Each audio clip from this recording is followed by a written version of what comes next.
السلام علیکم ورحمۃ اللہ وبرکاتہ نحمده ونصلي على رسوله الكريم اما بعد اعوذ باللہ من الشیطان الرجیم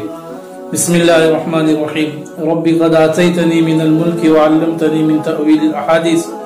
فاطر السماوات والارض انت ولی فی الدنیا والآخرہ توفنی مسلما والحقنی بالصالحین صدق اللہ العظیم۔ الحمدللہ آج 11ویں تراویح مکمل ہوئی اور 14 پارہ پڑھنا چل رہا ہے۔ سورہ نحل جو 16ویں سورت ہے قرآن مجید کی وہ چل رہی ہے۔ اس سے پہلے سورہ یوسف کے متعلق بتانا رہ گیا تھا،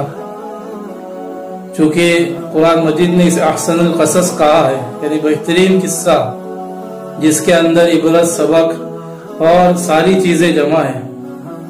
تو اس کے متعلق بھی کچھ بیان کرنا ایک ضروری ہے۔ تو سورہ یوسف یہ مکی صورت ہے، یعنی مکہ میں نازل ہوئی ہے 4 آیتوں کے علاوہ، اور اس کے اندر 111 آیتیں ہیں۔ اب اس صورت کے اندر حضرت یوسف علیہ السلام کا قصہ تفصیل کے ساتھ ذکر ہے کہ کنویں میں انہیں ڈالا گیا، اور پورا لمبا قصہ ہے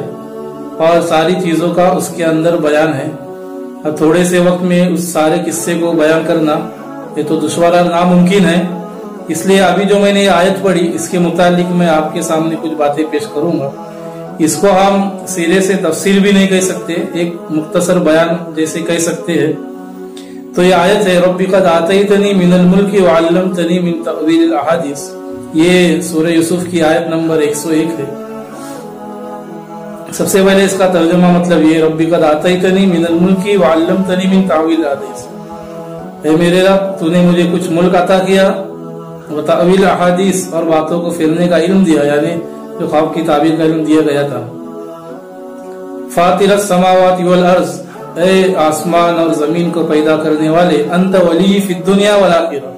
تو ہی میرا کارساز ہے دنیا میں اور آخرت میں۔ توفنی مسلما والحقنی بالصالحین، فرما برداری کی حالت میں مجھے موت دے، والحقنی بالصالحین، اور ملا مجھے نیک لوگوں کے ساتھ۔ یہ ترجمہ مطلب ہوا اس کا۔ تو یہ دیکھیں گے ہم، یہ سورہ یوسف کی آیت نمبر 101 ہے، یعنی جہاں سورت ختم ہوتے آ رہی ہے وہاں پر یہ سورت ہے، یعنی پورا قصہ بیان کرنے کے بعد یوسف علیہ السلام کی کچھ باتیں ہیں۔